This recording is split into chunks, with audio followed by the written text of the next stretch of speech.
Hello friends, welcome to my channel. আপনারা যে যেখান থেকে আজকের ভিডিওটি দেখছেন সকলকে জানাই স্বাগত। আজকের আমি বানিয়ে দেখাবো দুটো আলু দিয়ে দারুণ স্বাদের বিকালের এক নাস্তার রেসিপি। আশা করি আপনাদের ভালো লাগবে। চলুন বানিয়ে নেওয়া যাক আজকের রেসিপি। আমি এখানে দুটো আলু আগে থেকেই সিদ্ধ করে নিয়েছি। আপনারা চাইলে আলুগুলো ছোট ছোট করে কেটেও কিন্তু সিদ্ধ করে নিতে পারেন। তারপর এরকম একটা গ্রেটারের সাহায্যে আমি আলুগুলোকে খুব ভালো করে গ্রেট করে নেব। আপনারা আলুগুলো খুব ভালোভাবে ম্যাশ করে নেবেন কিংবা হাত দিয়েও এটা মাখিয়ে নিতে পারেন, যেটা আপনাদের সুবিধা সেইভাবে এটা করে নেবেন। দেখুন আলুগুলো কেমন ভালোভাবে ম্যাশ করা হয়ে গেছে। তারপর আমি এখানে দিয়ে দেবো পেঁয়াজ কুচি আর কাঁচা লঙ্কা কুচি। ঝালটা আপনাদের প্রয়োজন মতনই দেবেন। দিয়ে দেবো ধনেপাতা কুচি আর দিয়ে দেবো ম্যাগির ম্যাজিক মশলা। আপনারা এখানে চাট মশলাটাও ব্যবহার করতে পারেন। দিয়ে দেবো স্বাদ মতো নুন, লঙ্কা গুঁড়ো দিয়ে দেবো হাফ চামচ, দিয়ে দেবো হাফ চামচ ভাজা জিরার গুঁড়ো। এই ভাজা জিরার গুঁড়োটা দিলে স্বাদটা খুব সুন্দর হয়। আর দিয়ে দেবো 2 চামচ কর্নফ্লাওয়ার। কর্নফ্লাওয়ার না থাকলে আপনারা এখানে ময়দা বা চালের গুঁড়ো ব্যবহার করতে পারেন। সবগুলো খুব ভালোভাবে মিশিয়ে নিতে হবে আমাদের। হাতে সামান্য একটু সময় নিয়ে কিন্তু আমাদের এই কাজটা একটু ধৈর্য ধরে করে নিতে হবে। খুব সুন্দরভাবে মাখিয়ে নিতে হবে। খুব সুন্দর একটা ডো তৈরি করে নিতে হবে আমাদের। এখন আমার এটা মাখানো হয়ে গেছে। এখান থেকে কিছু কিছু পরিমাণ করে নিয়ে আমি হাতের সাহায্যে একটা শেপ দিয়ে নেব। এটা করা একদম সহজ, কম সময়ের মধ্যে দারুণ খেতে হয় এটা। দেখুন কতটা সহজ। হাত দিয়ে এরকম একটু শেপ দিয়ে নিলেই কিন্তু এটা হয়ে যাবে। আমার একটা তৈরি হয়ে গেছে। এখন আমি আবার একটু নিয়ে আরেকটা বানিয়ে দেখাচ্ছি। দেখুন কতটা সোজা এটা করা। হাতের সাহায্যে এটা একটু চারিদিক দিয়ে একটা শেপের আকারে দিয়ে নিলেই কিন্তু হয়ে যাবে। আমি এরকম করে সবগুলোকেই আমি তৈরি করে নেব। তারপর আমি নাস্তাগুলোকে কোট করে নেব। তার জন্য এখানে দুটো ডিম নিয়ে নিয়েছি।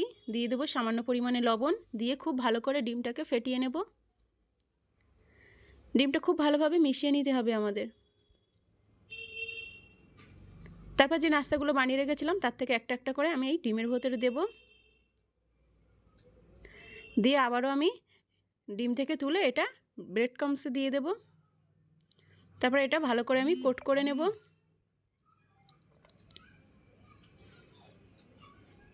চারিদিকটা একটু ভালোভাবে এটা কোট করে নিতে হবে। তারপরে আমি এই একই প্রসেস আবারও একবার করব। প্রসেসটা দুবার করলে কিন্তু এর কোটটা খুব ভালো হয়। এটা দেখতে খুবই সুন্দর লাগে। আমি আবারও ব্রেড ক্রাম্বসে দিয়ে এটা গড়িয়ে নেব। একদমই সোজা, কম সময়ের মধ্যে ঝটপট কিন্তু দারুণ স্বাদের এক নাস্তার রেসিপি। দেখুন আমার একটা হয়ে গেছে। এটা কিন্তু একদমই সহজ। আমি আবারও সেমভাবে ডিমের ভিতরে এটা কোট করে নিয়ে আবারও ব্রেড ক্রাম্বসে দিয়ে এটা গড়িয়ে নেব। হাত দিয়ে এরকম ব্রেড ক্রাম্বসের ওপরে দিয়ে চারিদিকটা একটু সমান করে দিয়ে নিতে হবে আমাদের। দেখেই বুঝতে পারছেন কাজটা কতটা সোজা। প্রসেসটা আমরা দুবার করে করে নেব। আবারও ব্রেড ক্রাম্বসে দিয়ে দেব। দেখতেই পাচ্ছেন কতটা সোজা কাজটা। আশা করি আপনাদের ভিডিওটি ভালো লাগবে আজকের রেসিপিটি।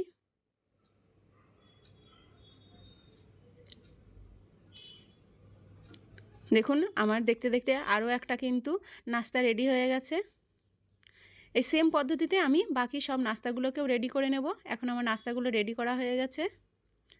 তো গ্যাসে একটা প্যান বসিয়ে তাতে আমি দিয়ে দেবো সাদা তেল।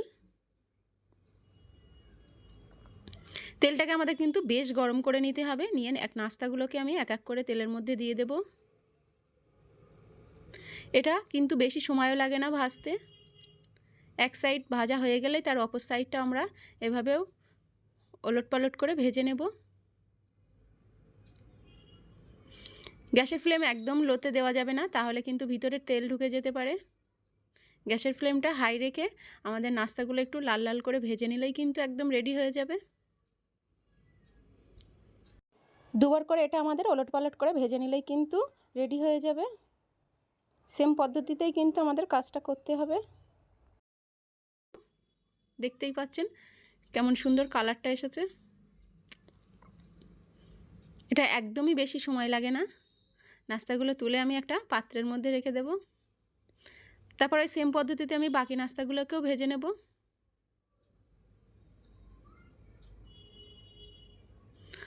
একটা কাঁটা চামচের সাহায্যে আমাদের এভাবে উল্টে দিতে হবে।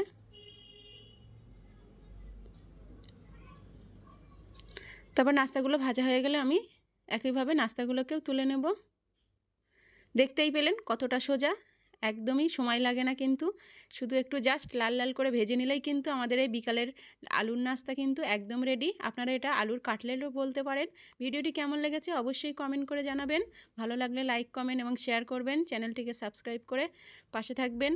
বেল বাটনটি অবশ্যই প্রেস করে দেবেন পরবর্তী নোটিফিকেশানের জন্য। আমি একটা ভেঙে দেখাচ্ছি, দেখুন উপরটা দারুণ ক্রিস্পি হয়েছে এবং ভিতরটা একদম সফট। এটা খেতেও কিন্তু ভীষণ সুন্দর লাগে। আশা করি আজকের রেসিপি আপনাদের অনেক ভালো লেগেছে। এটা অবশ্যই বাড়িতে একবার ট্রাই করবেন। দেখা হবে নতুন কোনো রেসিপিতে। ততক্ষণ পর্যন্ত ভালো থাকবেন, সুস্থ থাকবেন। ধন্যবাদ।